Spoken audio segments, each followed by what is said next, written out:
Kedepannya insya Allah Bapak dan Ibu nanti di Basnas masing-masing punya produk pengumpulan digital, artinya bahannya sudah ada, SOP-nya sudah ada gitu ya. Ibarat rumah kita bikin kamar banyak-banyak, perkara nanti diisinya itu nggak masalah, mudah-mudahan, karena beberapa Basnas provinsi ada yang malah justru terbuka gitu ya. Oh ternyata kita bisa bikin produk digital ya gitu. Saya pikir nggak begitu katanya. Jadi merasa jadi punya jadi punya gagasan baru gitu ketika membaca SOP. Oh ternyata bisa buka digital, bisa kerjasama dengan ini gitu kan, walaupun nggak ada. Jadi ada metode pengumpulan yang baru gitu ya.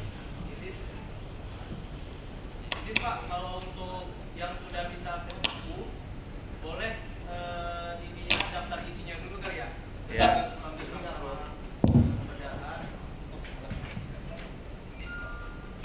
Nah, di slide yang tertayang itu kan ada 321, itu apa ya kira-kira? Nah, kalau misal Bapak sudah akses buku tadi di file kompres yang dikirim oleh panitia, saya lihat di grup sudah ada. Nah itu Bapak silakan buka judulnya. Jadi maksud yang di slide PowerPoint yang poin depannya berbentuk angka 311, 314, 321 dan lain-lain itu langsung mengacu kepada file buku tersebut. Jadi misalnya SOP pendaftaran Muzaki di 311 gitu ya. Nah di daftar isi sudah ada judul SOP pendaftaran Muzaki di halaman 3 gitu. Jadi coba saya tampilkan salah satu flowchart pengumpulan nih. Izin Bapak Ibu sebelumnya. Jadi di buku format diagram alir ini sudah berbentuk SOP kementerian lembaga. Jadi Basnas bentuk SOP-nya sudah standar kementerian lembaga, yang mana dari dasar hukum tertayang pembuatan SOP kita mulai dari Undang-Undang 2311 dengan PP pedoman pengaturan teknisnya. Nah kita mengacu dengan Permen Pan RB nomor 35 tahun 2012 tentang pedoman penyusunan standar operasional prosedur administrasi pemerintahan. Makanya kenapa SOP kita berbentuk diagram alir, karena memang ini sudah mengacu standar SOP di kementerian lembaga. Saya coba paparkan salah satu bentuk SOP ini ya. Nah jadi ada nomor SOP-nya Pak, di setiap cover, setiap SOP memiliki cover yang mana terdiri dari nomor SOP. Jadi kebetulan tadi di daftar isi nomor 311.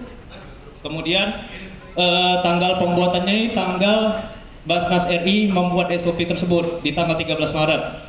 Kemudian tanggal revisi ini artinya karena kita konversi dari buku hijau yang Bapak Ibu sudah miliki, kita konversi ke bentuk diagram alir, makanya dia terhitung revisi 1. Jadi revisi pertama SOP Basnas itu di 23 Juli 2025. Kemudian ditandatangan oleh Pak Ketua, Pak Nur Ahmad, dan efektif berlaku untuk Basnas daerah itu di 1 Desember 2025. Makanya kenapa kita melakukan sosialisasi di bulan Desember tahun lalu ya. Baik. Nah ini contoh SOP pendaftaran Muzaki perseorangan. Kelihatan nggak ya Pak? Kelihatan ya, izin ya. Takutnya saya zoom malah lebih nggak kebaca gitu. Nah jadi setelah dibuka, masing-masing judul SOP itu ada cover dan isi SOP. Nah ini kita masuk ke isi SOP-nya. Jadi ada tabel judulnya yakni SOP pendaftaran Muzaki perseorangan. Untuk pelaksananya itu ada Muzaki dan juga petugas layanan. Lebih enak Pak ya baca SOP yang begini daripada buku hijau ya? Karena narasi kan ya, lihat covernya udah pusing kita sebenarnya.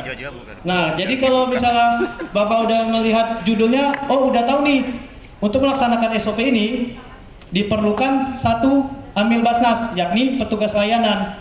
Siapa petugas layanan di Basnas Bapak Ibu? Yang pasti staf bidang 1 gitu ya. Terutama itu pasti amil pelaksana. Nah saya coba sebelum membedah SOP ini, saya tampilkan PowerPoint terkait pembacaan simbol.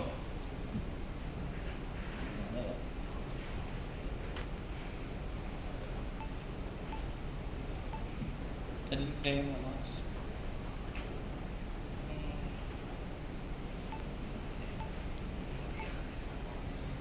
Izin Pak ya.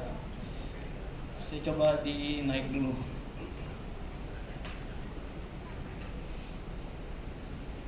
Sebelumnya saya coba jelaskan dulu simbol-simbol di SOP ini.